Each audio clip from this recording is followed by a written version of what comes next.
ассалому алайкум бинандагони азиз, нашри навбатии барномаи тиловати навидро мустақиман аз телевизиони Сафина манзуратон мегардонем. дар студия Тоҳир Маҳмудзода. фармони президенти ҷумҳурии Тоҷикистон дар бораи ҷашн гирифтани 35-солагии истиқлоли ҷумҳурии Тоҷикистон. бо мақсади таҳкими истиқлоли давлатии ҷумҳурии Тоҷикистон, ҳифзу густариши арзишҳои миллӣ ва таъмини рушди босуботи ҷомеа фармон медиҳам. ҷашни 35-солагии истиқлоли давлатии ҷумҳурии Тоҷикистон 9 сентябри соли 2026 баргузор карда шавад. ҳукумати ҷумҳурии Тоҷикистон кумитаи тадорукотро таъсис дода, нақшаи чорабиниҳои ҷашни 35-солагии истиқлоли давлатии ҷумҳурии Тоҷикистонро дар муҳлати 6 моҳ таҳия ва барои тасдиқ пешниҳод намояд. президенти ҷумҳурии Тоҷикистон Эмомалӣ Раҳмон шаҳри Душанбе 7 январи соли 2022.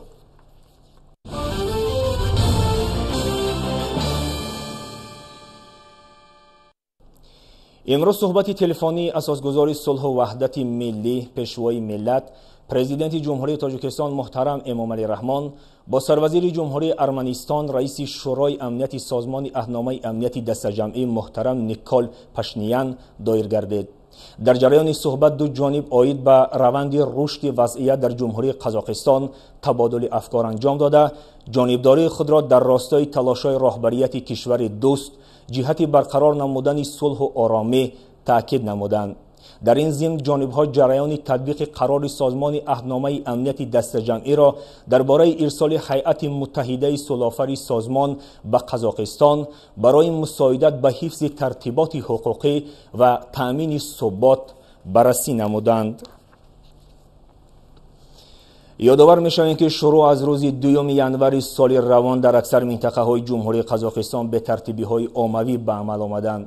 طبق اطلاع رسانه‌های محلی و خارجی، وضع سیاسی در این کشور علاکه روز 7 ینور به اعتدال آمده است. جریان حادثه‌های روزهای آخر قزاقستان را در شرح همکاران ما ببینید.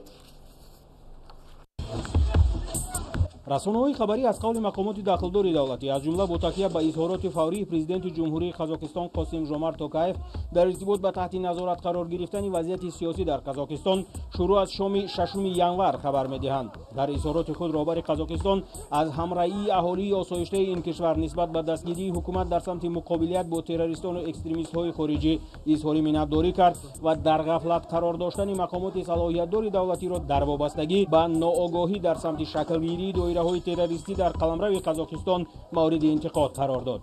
Қосим-Ҷомарт Токаев ба нерӯҳои амниятиву низомӣ дастур дод ки муборизаи сартосарӣ дар Қазоқистон ҷиҳати маҳви гурӯҳҳои террористӣ ба таври густурда ба роҳ монда шавад. нерӯҳои низомии давлатӣ ҳуқуқ пайдо карданд ки дар ҳама вилоят ва шаҳру ноҳияҳо амалиёти зидди террористӣ гузаронида бидуни огоҳӣ ҷониби террористон оташ кушоянд. Террористы по-прежнему наносят ущерб государственному и частному имуществу, применяет оружие в отношении граждан. Правоохранительным органам и армии мною дан приказ открывать огонь на поражение без предупреждения. Нам пришлось иметь дело с вооруженными и подготовленными бандитами, как местными, так и иностранными. Именно с бандитами и террористами. Поэтому их нужно уничтожать. И это будет сделано в ближайшее время. Силы правопорядка морально и технически готовы к выполнению данной задачи. ворид кардани нерӯҳои ҳарбии кишварҳои аъзои созмони аҳномаи амнияти дастаҷамъиро сарвари Қазоқистон хуш истиқбол кард. вазифаи нерӯҳои созмони аҳномаи амнияти дастаҷамъӣ аз ҳифзу ҳимояи иншооти стратегӣ дар гӯшаҳои Қазоқистон иборат мебошад. Как вам известно, исходя из основных положений уставных документов ОДКБ, Казахстан обратился к главам государств-участников с просьбой ввести объединенный миротворческий контингент для оказания содействия в наведении конституционного порядка. Этот контингент прибыл в нашу страну на краткосрочный период времени для реализации функций прикрытия и обеспечения. Хотел бы высказать искреннюю благодарность премьер-министру Армении, который председательствует в ОДКБ, а также президентам Белоруссии, Кыргызстана, Таджикистана. Особые слова благодарности адресую президенту России Владимиру Путину. روزی 7 январ وزارت کارهای داخلی جمهوری قزاقستان شماره بازداشتشدگان را در به‌ترتیبی‌ها نامبر کرد. با اطلاع شبکه تلویزیونی خبر 24 در نتیجه مناقشه‌های چند روزه بیش از 3000 نفر بازداشت و 26 جنایتکار محو گردیده 18 نفر مجروح شدند. طبق اطلاع حالا تمام بیناهای حکومت‌های شهر و ناحیه‌ها و شعبه‌های کارهای داخلی جمهوری تحت نظارت گرفته شدند. قبلا خبر رسیده بود که در پی تظاهرات در قزاقستان 18 نفر کارمندان مقامات قدرتی کشته و 748 نفر مجروح شدند. جسد 2 نفر کارمندان مقامات قدرتی کشته شده را سر از تن جدا پیدا کردند. موجودیت زخم‌ها در جسدها دلیل تروریستی و اکستریمیستی بودن گروه‌های جنایت پیشه که در زد و خوردهای کوچکی در الماتا اشتراک داشتند ارزیابی گردید.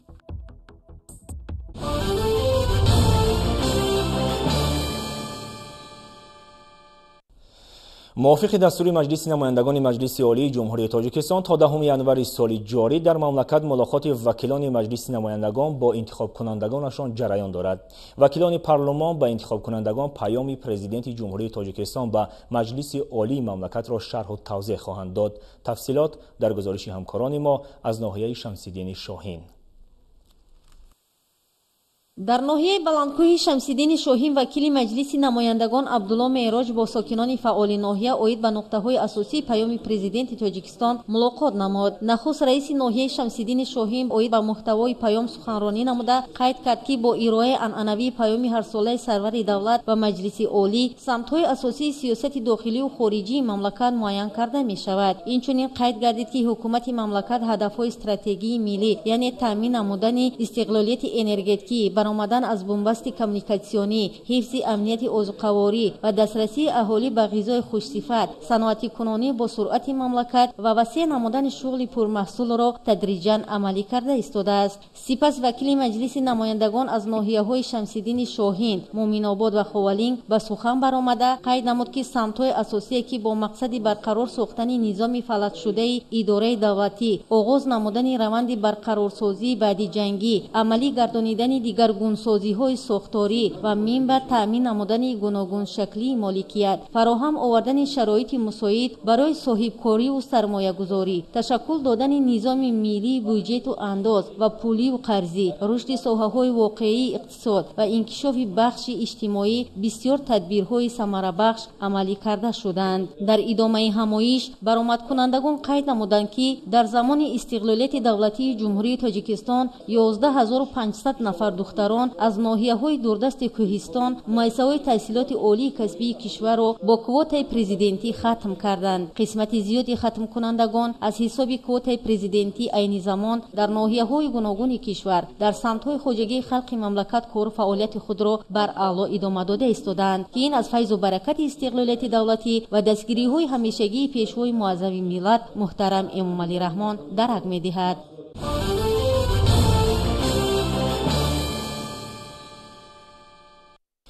بند و نقطه‌های پیام سالانه پرزیدنت جمهوری تاجیکستان محترم امامعلی رحمان به مقام عالی قانونبرار کشور از طرف ساختار و مقامات دولتی و از جانب اهل جامعه هم‌آوازی عمیق پیدا نمودند. پیشوای ملت ضمن ارائه پیام نوبتی با آوردن دلیل‌های روشن ذکر نمودند که معارف و سرمایه‌گذاری نیروی انسانی سمت‌های نهایت مهم در انکشاف مملکت ارزیابی می‌شود.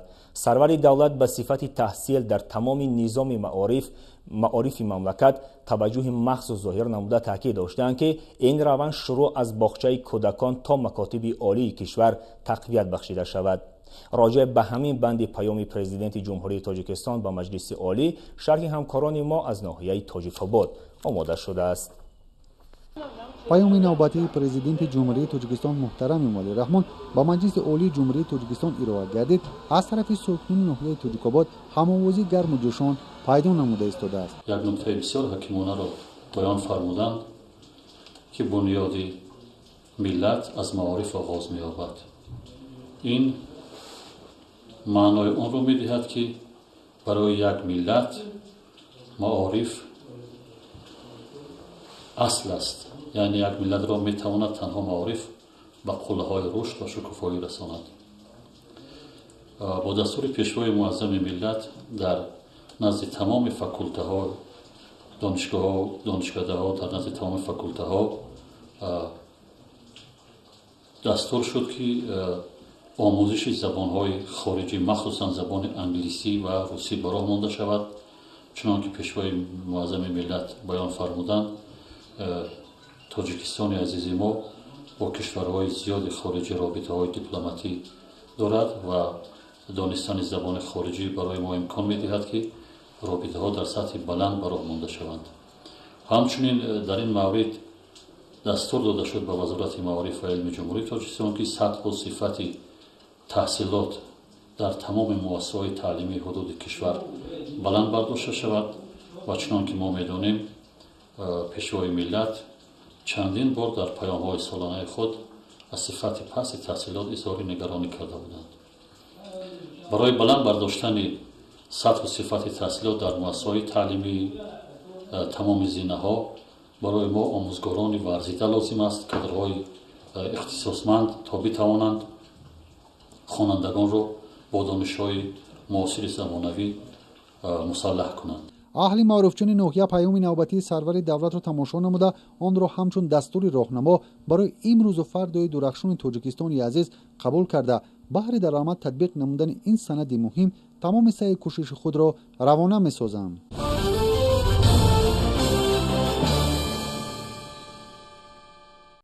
یکی از بندهای مهمی پیام نوبتی پرزیدنت جمهوری تاجیکستان محترم امامعلی رحمان به سوهای معارف بخشیده شد. راهبر دولت با ذکر دستاورد و کامیابی‌های بی‌نظیر آموزگاران مملکت در سمت تعلیم و تربیت نسل نورس و جوان، همزمان جهت به زمانه مطابق‌تر نمودن سوهای تعلیم و تربیت به مسئولین وزارت معارف و علم و عموماً هیئت آموزگاری مملکت دستور و مصلحت‌های مفید دادند. همین مسئله در ملاقات راهبریت مقامات اجرایی حاکمیت دولتی ناحیه واسه با کلکتیو آموزگاران ناحیه مورد بررسی قرار داده شد. در دوره دستور سپارش‌هایی که در پیام نوبتی اساسگزار صلح و وحدت ملی پیشوای ملت پرزیدنت جمهوری تاجیکستان محترم امامعلی رحمان به مقام عالی کشور و مردم شریف تاجیکستان درباره سمت‌های اساسی سیاست داخلی و خارجی جمهوری ارائه گردید، در ناحیه واسه واخوری اجرا کننده وظیفه رئیس ناحیه با معارفچیان ناحیه برگزار گردید. در واخوری تاکید کرده شد که نقش ضیاییان خصوصا معارفچیان در رشد معنویات جامعه و پیشرفت خواجگی خلق ناحیه خیلی کلان است. قید گردید که به نیروی سازنده معارفچیان تکیه کرده در تشکل نسل جوان آینده‌ساز ملت عزم و تلاش خواهیم کرد. در واخوری والدان و استادان خوانندگانی که در دور نهایی آزمون‌های جمهوریوی فروغ صوفی دانایی کتاب است و علم فروغ معرفت شرکت فعالانه داشتند، با افتخارنامه مقامات اجرایی حاکمیت دولتی ناحیه و تحفه‌های پولی قدرشناسی گردیدند. من در دور نهایی آزمون جمهوریوی فروغ صوفی دانایی اشتراک نموده‌ام. میnnتداری خود را به پیشوای معظم ملت می‌رسانم که برای ما خوانندگان چنین شرایط‌های زیادی را فراهم آوردند که در چنین آزمون ها اشتراک میکنیم و دانش خود را سریع‌تر می‌کنیم. در این چوربینی پیش از آغاز واخوری در نمایش هنرهای دستی محصول کارهای اعضایان محفل‌های هنرمندی ساحه معارف پیشکشی حاضرین گردانیده شد. گزارش خواجه نظریف خدای نظر ظهوروف از ناحیه واسه برای برنامه اطلاعاتی نوید.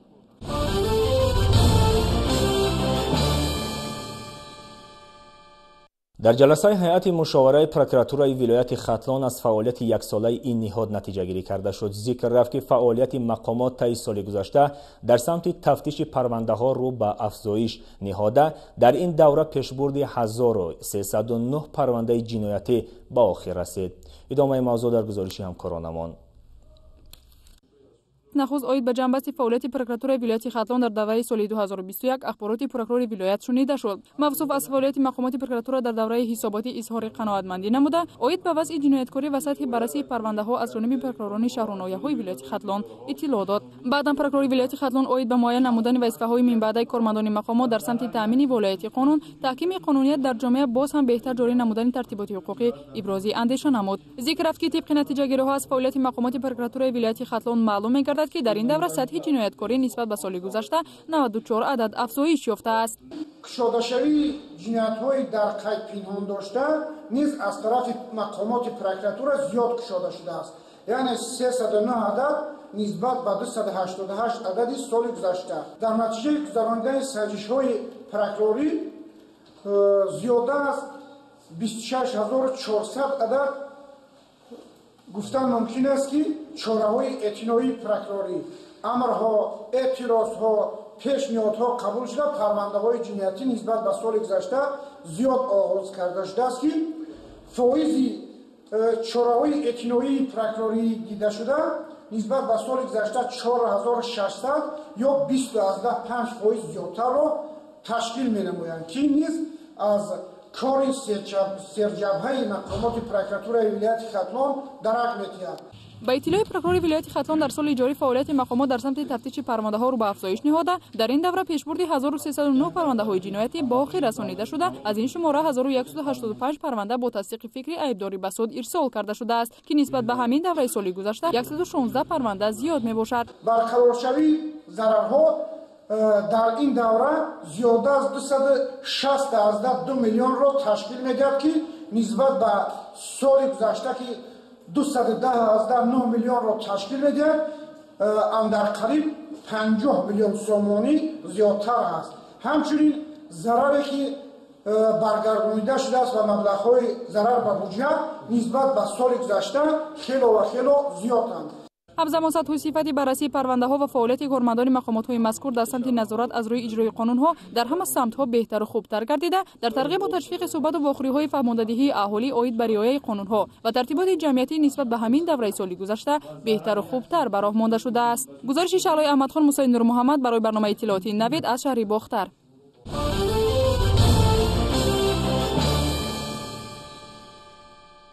امروز با اقدام کمیته رشد سیاحی نزد حکومت جمهوری تاجیکستان با اشتراک راهبران و نمایندگان وزارت و اداره‌ها، اسوسیاسیا و شرکت‌های سیاحی تحت عنوان سیاحی در تاجیکستان مشکلات و دورنما همایش برگزار گردید. گزارش همکارانمان در این خصوص. همایش را رهبریت کمیته رشد سیاحی نزد حکومت جمهوری تاجیکستان افتتاح نموده ابراز داشت که مقصد تشکیل تدبیر مذکور تقویت رابطه‌های سیاحی، تهیه خط‌سیرها و برنامه‌های جالب برای مواسم نو سیاحی و جلب سیاحان به کشور میباشد. تاکید گردید که حکومت جمهوری تاجیکستان با دستگیری دومی پرزیدنت کشور محترم امامعلی رحمان از روزهای نخستین استقلالیت دولتی با مقصد تقویت ساحه سیاحی همچون سمت افضلیتناک اقتصادی ملی اقدام‌هایی را عملی نمود که برای رشد اقتصادیات ملی شرایط مساعد فراهم آورد. در جدای قبول و پیشکش کردن خدمت رسانی‌های مناسب به سیاحان خارجی، فعالیت پرثمر شرکت‌های سیاحی کشور نقش ارزنده را می‌بازد. بنا به اطلاع مسئولین از طرف کمیته با مقصد مساعدت بر رقابت آزاد و سالم در بازار سیاحی کشور طبق ترتیب مقرر گردیده به 237 سوبیکت خواجگیدار کشور اجازتنامه فعالیت سیاحی داده شده است که 50 عدد آن به ولایت مختار کوهستانی بدخشان، 40 عدد به ولایت سوخت، 17 تا به ولایت ختلان، 113 شرکت به شهر دوشنبه و 17 شرکت سیاحی به نواحی تابع جمهوری رست می‌آید. شرکت ما شرکتی اوید به سمت سیاحی هست، نوهای شکار و سیاحی نوارگیری این هست. این سال 2018 تأسیس یافت. اظهار منتداری خود را اول من به پیشوای معظم ملت پرزیدنت جمهوری تاجیکستان محترم امامعلی رحمان و رئیس شهر دوشنبه محترم رستم امامی میرسونم که اگر دستگیری آنها این شرکت ها رو به افزایش یافت و این دستاورد امروز به ما نائل گشت. تذکر داده شد که برای جلب منتظم گروه‌های سیاحانی نو به کشور معرفی ذخیره‌های بوی سیاحی جمهوری در بازار جهانی ساحوی اهمیتی کلان دارد. در دایره این تدبیرها نمایندگان ساحه سیاحی و شرکت‌های سیاحی با دستگیری حکومت جمهوری تاجیکستان در نمایشگاه‌های کلانترین سطح جهانی که در کشورهای خارج دور و نزدیک برگزار می‌گردند اشتراک نموده در زمینه سیاست سازنده حکومت مملکت ساحه سیاحی تاجیکستان از جانب جامعه جهانی به طور مثبت و جالب ارزیابی گردیده موقع خود را تدریجاً بهتر و مستحکم نموده ایستاده است. نوبت از بیماری پاندمی که در جهان این پرابلم ها هستند، نوبت این شرکت ما توانست که در این مدت مهمان ها خوب قبول و پذیرایی نماید و مهمان ها با یک خوشحالی برگشتن به وطنی های خویش. در آینده ما تصمیم داریم که ساحه رشد سیاحی را باز هم خوبتر و نگاه بین خوبتر آن را به راه مانیم و عالم حیوانات و طبیعت زیبا منظری تاجیکستان در عرصه بین الملل معرفی نماییم. зикр гардид ки барои рушди туризми байналмилалӣ дар мамлакат тибқи ҳадафи стратегияи рушди сайёҳӣ дар ҷумҳурии тоҷикистон барои давраи то соли 2030 меъёрҳои қабулшудаи байналмилалӣ дар соҳаи сайёҳӣ дар амал татбиқ гардида нуқтаҳои қабули сайёҳон аз ҷумла фурудгоҳҳои дорои аҳамияти байналмилалӣ ва маҳаллӣ, гузаргоҳҳои сарҳади давлатӣ ва терминалҳои нақлиётӣ ба таври муосир баром монда мешаванд ва имконоту бартариятҳои кишвар ҳамчун бренди сайёҳии ҷумҳурӣ васеъ тарғибу ташвиқ мегардад. ҳамчунин дар доираи ҳамоиш ба чанд ширкатҳои сайёҳӣ иҷозатномаи фаъолияти сайёҳӣ дода шуда ва муҳлати чанд тан аз онҳо тамдид гардида барои ҳамкориҳои судманд ва тарғибу ташвиқи имкониятҳои сайёҳӣ ва саҳм гузоштан дар рушди соҳа сипосномаҳои кумитаи сайёҳӣ тақдим гардид.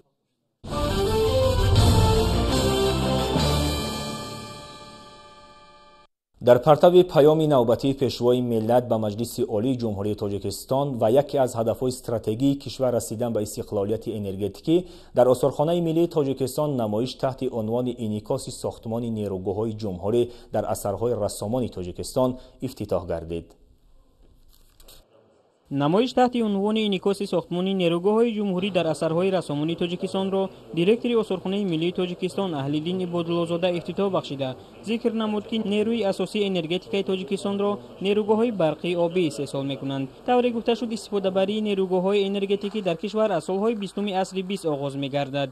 аввалин нерӯгоҳи барқии дизелӣ соли 1926 дар Душанбе ба кор даромада буд. дар чорабини намояндагони ширкати саҳомии холдинги кушодаи барқи тоҷик ва Академияи миллии илмҳои ҷумҳурии Тоҷикистон иштирок ва суханронӣ намуданд. иброз гардид ки шурӯъ аз солҳои 1930 силсила сохтмонҳои нерӯгоҳҳои барқии обии Варзоб, нерӯгоҳи барқии обии Қайроқум ва бунёди нерӯгоҳи барқии обии Норак оғоз гардидааст.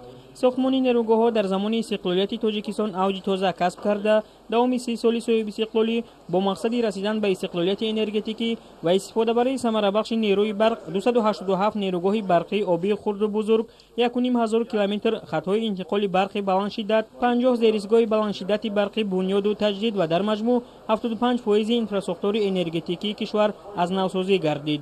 дар ин давра беш аз 2000 мегаватт иқтидорҳои энергетикии иловагӣ бунёд шуд. дар натиҷа соли 2011 дар таърихи навини Тоҷикистон системаи ягонаи энергетикӣ ба вуҷуд оварда шуд ва устувории фаъолияти соҳа таъмин гардид. намоише ки дар Осорхонаи Миллии Тоҷикистон кушода шуд дар бораи ҳамин дастовардҳои энергетикии кишвар қисса мекунад. аз ҷумла бузургтарин нерӯгоҳи барқиобие ки дар замони соҳибистиқлолӣ мавриди истифода қарор дода шуданд ин нерӯгоҳи барқиоби Санктуда 1, Санктуда 2, Помир ва сохтмони нерӯгоҳи барқиоби Роғун вусъати тоза бахшида шуд ки инҳо дастовардҳо дар ин ҷода мебошанд.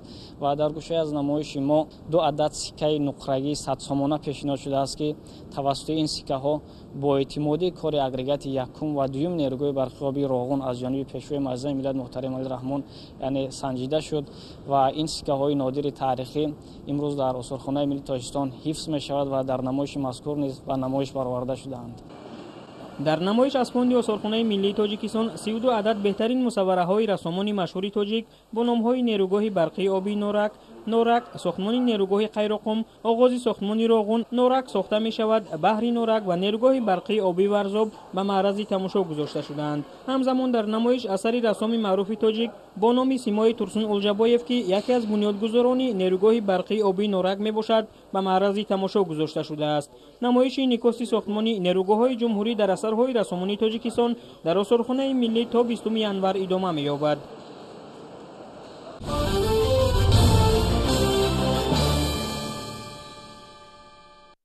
истифодаи самаранок ва оқилонаи замин омили фаровонҳосилӣ ва таъмини аҳолӣ бо маҳсулоти хушсифати аз ҷиҳати экологӣ тоза мебошад. ин нуқта дар паёми президенти ҷумҳурии Тоҷикистон ба Маҷлиси Олӣ ифода ёфт. ба ин хотир дар ноҳияи Фархор аз ҷониби мутахассисон як қатор чорабиниҳои судман бо кишоварзон гузаронида шуд.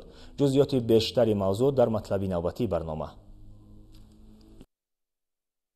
дар паёми навбатии хеш президенти ҷумҳурии Тоҷикистон муҳтарам Эмомалӣ Раҳмон ҷиҳати истифодаи самараноки замин ва бунёду барқарорсозӣ боғҳо сухан ронда таъкид намуд ки бо сабаби тағйирёбии иқлими сайёра мебояд дар фасли зимистон яхобониро вусъат дода корҳои агротехникӣ дар боғҳо сари вақт анҷом дода шаванд.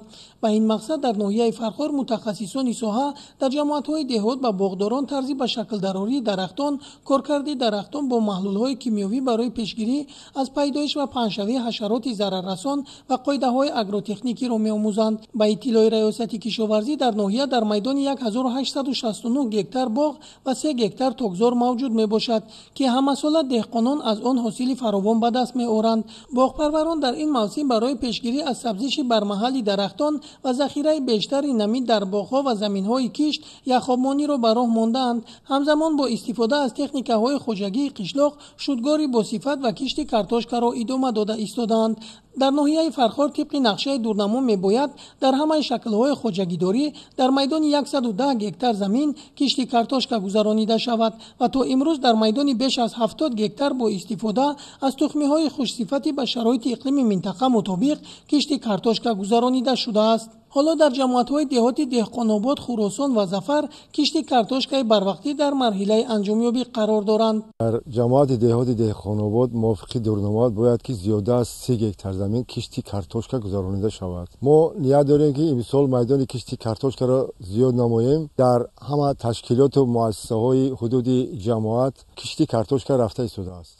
طبق نقشه مقامات اجرایی حکومت دولتی ناحیه فرخار از حساب تازه نمودن زهبور و زهکش‌های بین خوجگی در جماعت‌های دهات ظفر و خوتن میدان 1600 هکتار زمین به گردش کشاورزی وارد کرده می‌شود که استحصال محصولات کشاورزی افزایش یافته بیش از 2000 ساکنان ناحیه صاحب جای کار خواهند شد. شیرین جان سفرزاده سیف‌الدین اسماعیلوف از ناحیه فرخار برای برنامه نوید.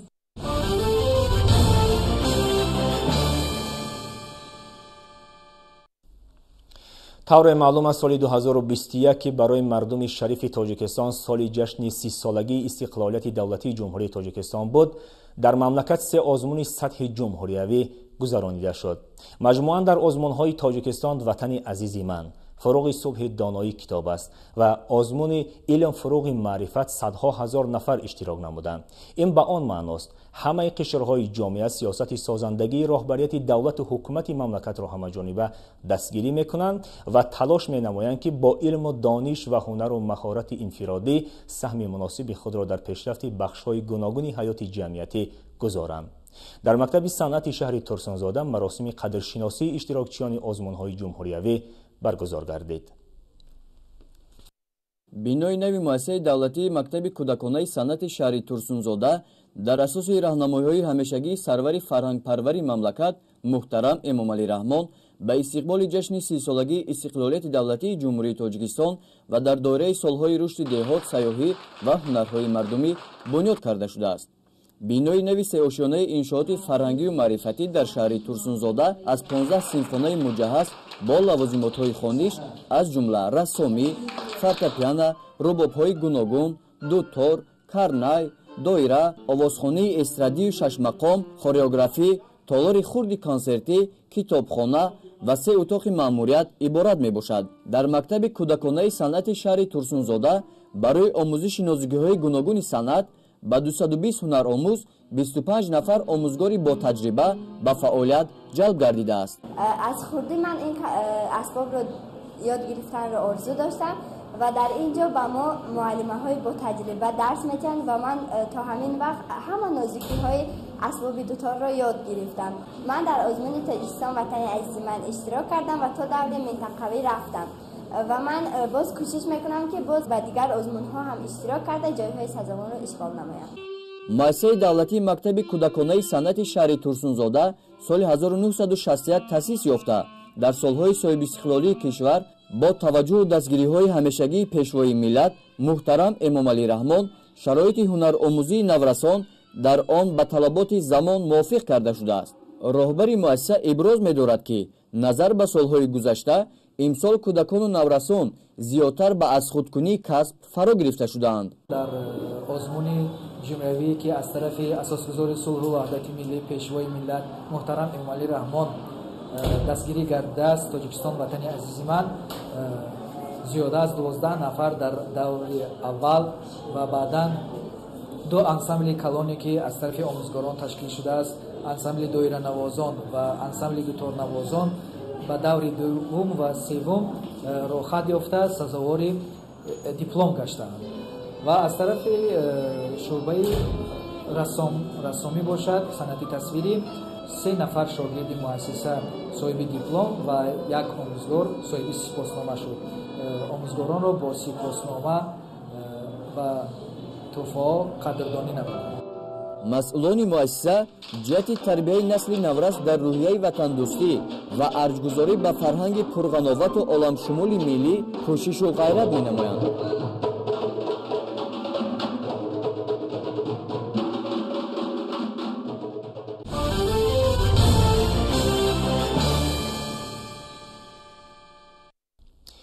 کارمندان خدمات دولتی آتش‌نشانی در شهر باختر با مقصد پیشگیری حادثه‌های سوختار در تمام اداره و مؤسسه‌ها چاره‌بینی‌های مقصدناک براه ماندند، ولی تحلیل‌ها نشان می‌دهند که نوبسته به تاکید و هشدارها و چاره و تدبیرهای اندیشیده شونده متأسفانه تا حال در بعضی از مؤسسه‌های عالی کسبی شهر باختر به قاعده‌های بخطری از سوختار دقت ضروری داده نمی‌شود. گزارش خبرنگاران ما در این خصوص تهیه گردیده است. مسلم است که با فرارسی فصل سرما احتیاج به گرمی نه تنها در منزل‌های استقامتی شهروندان بلکه در تمام مؤسسه‌های دولتی و جمعیتی صرف نظر از شکل مالکیتشان خصوصا در ساحه معارف زیاد می‌گردد. با این مقصد کارمندان خدمات دولتی آتش‌نشانی شهر باختر برای معین نمودن معیار و طلبات قاعده‌های بخطری از سوختار در خوابگاه‌های کالج‌هایی که در حدود شهر باختر جایگیر می‌باشند کارهای سنجشی را بر راه ماندند. خوابگاه مؤسسه دولتی کالج طبی شهر باختر از 4 آشیانه عبارت بوده در 63 حجره آن 210 نفر دانشجو دختران استقامت میکنند. برای بخطری از حالتهای سوختار آشیانه‌های خوابگاه و حجره‌های زیست دانشجویان به طلبات بخطری از سوختار جوابگو بوده. آلات‌های سپرهای آتش‌نشانی که در هر یک آشیانه جایگیر کرده شدند به پررگی تامین گردیده است. در کالج طبی شهر باختر خوابگاه دانشجویان سنجش گذرانیده شد. در رفت سنجش بسیار باهای بلند هم دادن ممکن بود. از جهتی بخطری از سوختارشون نصب و وصل ناقل‌های برقیش در حالت خوب و وصلک‌های واقف کنک‌ها سیگنالیزاتی‌هاشون در حالت کارشویمی کامراهای مشاهده‌ایشون در سطح بلند کمبودی از طرف جهتی خدمات بخطری از سوختار به نهایت کم به نظر می‌رسید. البته در مؤسسه دولتی کالج طبی شهر باختر قاعده‌های بخطری از سوختار رعایت کرده می‌شود، اما به حالت سانیتاری و اپیدمیولوژی توجه کمتر روانه گردیده است. ضمن نواربرداری مشاهده کرده شد که در آشخانه‌های خوابگاه عادی‌ترین قاعده‌های سانیتاری و اپیدمیولوژی رعایت نمی‌گردند. ظرف و قوطی‌های پرتو در حالت غیر سانیتاری قرار داشته سر وقت کشانیده نمی‌شوند. دیوارهای خراب گشته آشخانه و چنگ و غبار بالای میز و کرسی‌های آن و راهروها ما را وادار ساخت که به مرکز نظارت دولتی سانیتاری اپیدمیولوژی شهر باختر مراجعت کنیم که آیا آنها از چنین حالت خبر دارند و یا بار این مؤسسه را که در شفاعت ادارهشان مسکن گرفته است از سنجش گذرانیدند. از طرف متخصصان مرکز در دوام سال جاری زیر نظارت قرار داشتن خوابگاه‌های کالج طبی شهر باختر و کالج امورگاری شهر باختر مورد سنجش سانیتاری قرار داشت. بنابر سبب در حالت غیر سانیتاری قرار داشتن و رعایت نکردن قاعده و معیارهای سانیتاری پیش بینی گردیده نسبت شخصان متصدی خوابگاه‌های کالج طبی شهر باختر هم کالج امورگاری چوراندیشی معمولی پیش بینی کرده شد و قسما کالج طبی شهر باختر بنابر سبب در حالت غیر سانیتاری قرار داشتن موقتا تا برطرف نمودن کمبود جای داشته بازداشت گردیده بود.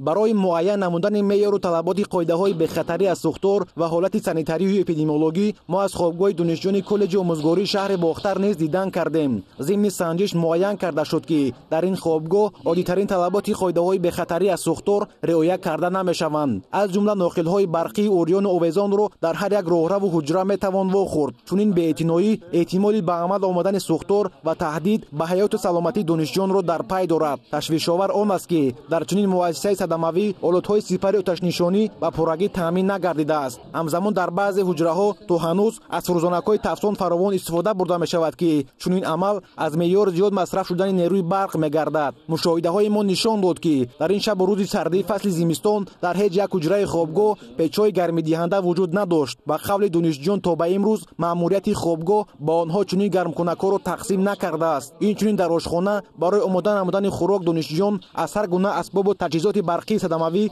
وسیع استفاده می‌نمایند که خلاف قاعده‌های بخطری از سوختار میباشند. بنابراین و مسئولین خوابگاه جهت مشکل‌های جای داشته از جانب کارمندان خدمات آتش‌نشانی آگاهی و برای برطرف نمودن آنها توصیه‌های سودبخش داده شد. در کالج آموزگاری بسیار کمبودی‌ها به چشم رسیده بود. از همه چیزی خطرناکترین در آشخانه به چشم می‌رسید که همین پلیت‌های غیر استانداردی که در آشخانه استفاده می‌بردند در حالت خفی سر دادن سوختار قرار داشت. بنابراین سبب با شخصان مسئول خوابگاه دانشجویان کالج آموزگاری دستور سپارش‌ها و سندها و امرنامه‌ها پیشنهاد کردیم که در روزهای نزدیک وعده دادند که برطرف می‌نماییم کمبودی‌های آشکار گردیده را. این شب و روزها که اوجگیری بیماری همگیر کووید 19 جهان را به تشویش آورده است، مسئولین خوابگاه کالج آموزگاری باشند در خواب غفلت ماندند. زیرا این منظره حزن‌انگیز راهرو و آشخانه‌های خوابگاه هیچ یک شخص صاحب معرفت را نباید به طرف ماند. در خوابگاه حدود شهر بختر علل خصوص کالج آموزگاری عادی‌ترین قاعده و معیارهای سانیتری رعایت کرده نمی‌شود. موادهای به ضررگردانی خلارداری که برای به ضررگردانی پیشگیری بیماری سرایتی علل خصوص کووید 19 پیش بینی شده است و ذخیره است. یکم با طلبات جوابگونه است. دوم فایزلوکی آن معین کرده نشده است. یعنی مقصدناک استفاده برده نمی شود. شخص متصدی عاید طرز تیار نمودن موادهای به ضررگردانی عموما تصورات ندارد. رختهای خوبی که برای دانشجویان پیش بینی شده است سری وقت به ضررگردانی کرده نمی شود و کارهای شستشویی درست برای مانده نمی شود. این چنین ذخیره رختهای خوب برای عوض نمودن موجود نیست. در یک حجره خوب دانشجویان 4 کت پیش بینی شده است، اما در وقت سنجش 5 نفر یا 6 نفر دانشجویان استقامت میکنند که این خلاف قاعده و معیارهای سانیتری میباشد، باعث پیدایش و پنشوی بیماری سرایتی شدن میتواند. رعایت حالت سانیتاری و اپیدمیولوژی وظیفه هر یک فرد از جمله خود دانشجویان میباشد. همزمان آنها را ضرور است که حالت گیگین شخصی خویش را در مد اول گذارند و سلامتی خود و اطرافیان را از سرایتیابی امین نگاه دارند. مسئولین خوابگاه‌های مذکور را لازم است که در نزدیکترین فرصت مشکل‌های جای داشته را برطرف نمایند تا اینکه اقامت کنندگان این خوابگاه‌ها از خوف سر دادن حالت‌های سوختار و از سرایتیابی بیماری‌ها امین باشند. گزارش خورشید عبدالعلیم عبدالرازق محمدشایف برای برنامه اطلاعاتی نوید از شهر باختر.